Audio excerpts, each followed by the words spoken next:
Hola, ¿qué tal? Guille Rodríguez te saluda. En esta ocasión, en esta nueva sesión, vamos a hablar de lo que fue la primera intervención francesa, también conocida como la Guerra de los Pasteles, que obviamente coincide cuando México ya se vuelve una república centralista, así como también analizaremos lo que pasa después de la primera intervención francesa, en los primeros años de la década de los 40 hasta 1844 aproximadamente, año en que es desaforado Antonio López de Santa Anna. Bueno, recordarte lo siguiente.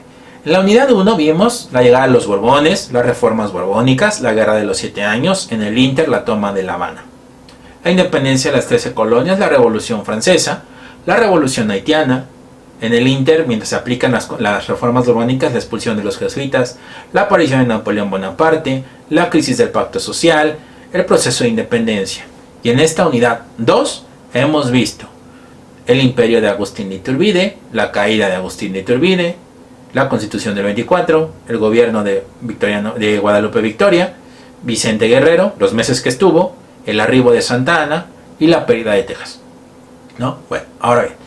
Después de la pérdida de Texas, con un Santa Anna detenido, Anastasio Bustamante asume el poder y a él le toca proclamar la constitución centralista, la de las llamadas 7 leyes orgánicas, la cual, a diferencia de la federalista, o de la República Federal, plantea lo siguiente: en lugar de 3 poderes hay 4, el cuarto poder es el supremo poder conservador, el cual vigila a los otros 3 poderes, los estados se vuelven departamentos, y es el presidente de la república quien designa a los jefes de departamento. Ok, bueno. Perdón. Repito, una vez que se proclama la república centralista, yo les mencionaba en las sesiones pasadas que el reconocimiento entre Francia y México se había dado a medias. Y es que la razón por la cual se había dado a medias en gran parte era a que España se había negado el reconocimiento de los tratados de Córdoba y a darle reconocimiento a los países, sobre todo en este caso a México. Pero tras el reconocimiento que da España a México, Francia, al darse cuenta también de los beneficios que están obteniendo los británicos de México del comercio, pues los franceses intentan o buscan la forma de llegar a un tratado entre México y Francia, pero por X o Y razón, ya sea de una parte o de otra, no se concretaba. Evidentemente, en estos años donde he platicado de alzamientos y demás, era muy común que los que tomaban las armas tomaran prestado algunos recursos o algunos ingresos de, sobre todo, extranjeros, porque muchos extranjeros eran comerciantes, algunos eran cónsules o representantes, sí, tenían esa función de cónsules o agentes comerciales de Inglaterra, de Francia. Entonces pues de ahí, digamos, el pretexto idóneo para llegar a un acuerdo. Resulta que Francia, después de largas al asunto, decide bloquear los puertos.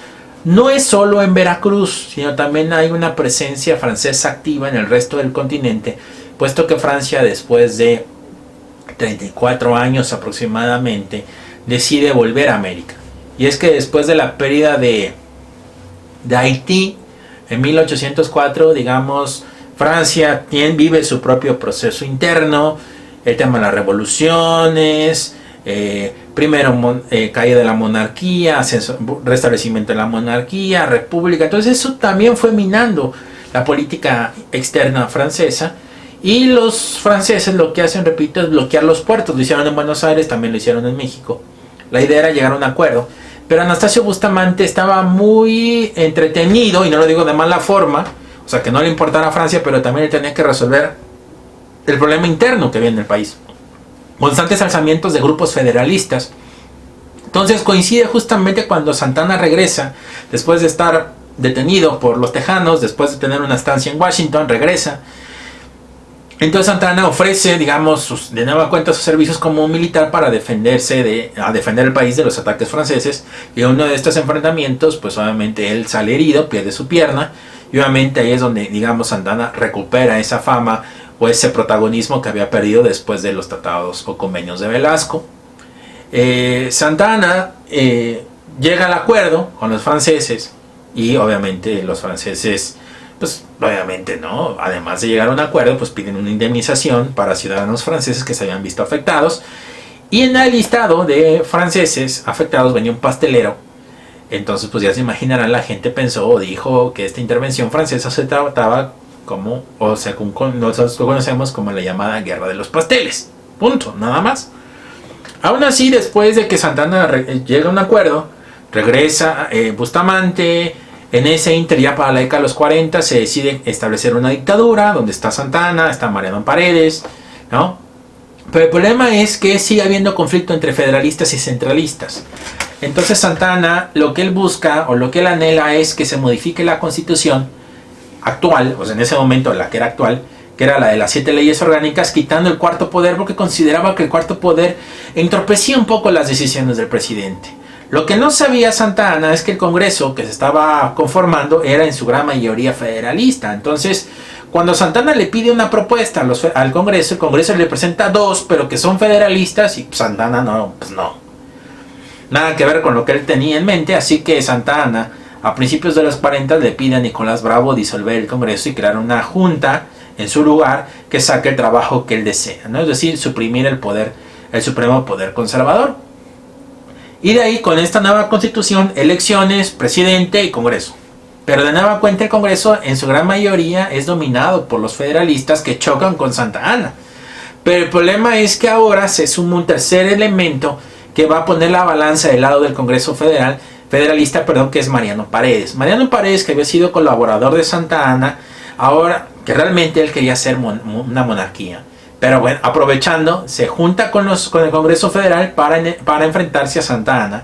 Que Santa Anna, ante la situación, a finales de 1844 y previniendo, en 1944, está, digamos, viendo qué hacer. El Congreso, previniendo, declara el desafuero de Santa Anna en diciembre del 44 y en su lugar nombra a José Joaquín Herrera, que con el apoyo de Mariano Paredes terminan por derrotar a Santa Anna, que se va por primera vez al exilio y se va a Cuba. Lo que no sabían los demás, lo que iba a pasar después. Santa Anna iba a volver, pero ahorita les explico por qué. Cuando José Joaquín Herrera asume el poder entre el 44 y el 45, José Joaquín Herrera es consciente de lo que está pasando con los Estados Unidos y lo que está pasando con Texas. Pero ya es demasiado tarde. Porque cuando José Joaquín Herrera intenta reconocer a Texas es cuando Texas forma parte de la Unión Americana.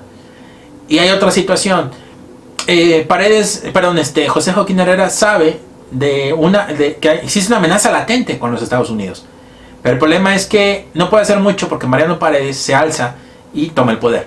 Mariano Paredes decía ser federalista, pero en realidad lo que buscaba era establecer una monarquía.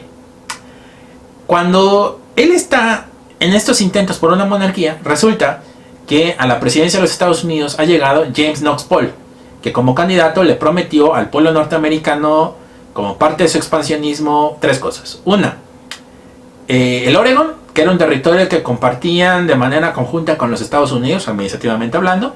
México, que era... en el caso de Oregón, que compartían con los británicos, decían, probablemente ahí tengamos guerra. En el caso de México es simplemente ajustar la frontera del Nueces al Bravo. Ahí no creo tener guerra. Y anexar Cuba, que es el jardín del mundo. Bueno, Cuba no se dio. El Oregón lo tomaron los norteamericanos, no hubo guerra.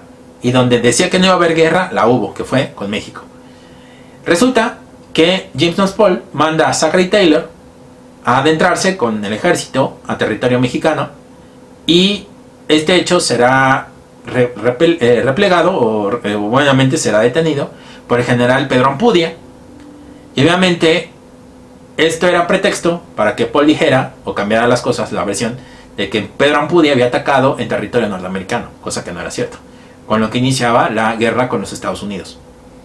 Esta guerra, que inicia en el 46 y que termina en el 48, como tal, con la firma del Tratado de Guadalupe Hidalgo, donde México pierde más de la mitad del territorio, resulta que Mariano Paredes, en lugar de cerrar filas y contra el enemigo, sigue combatiendo.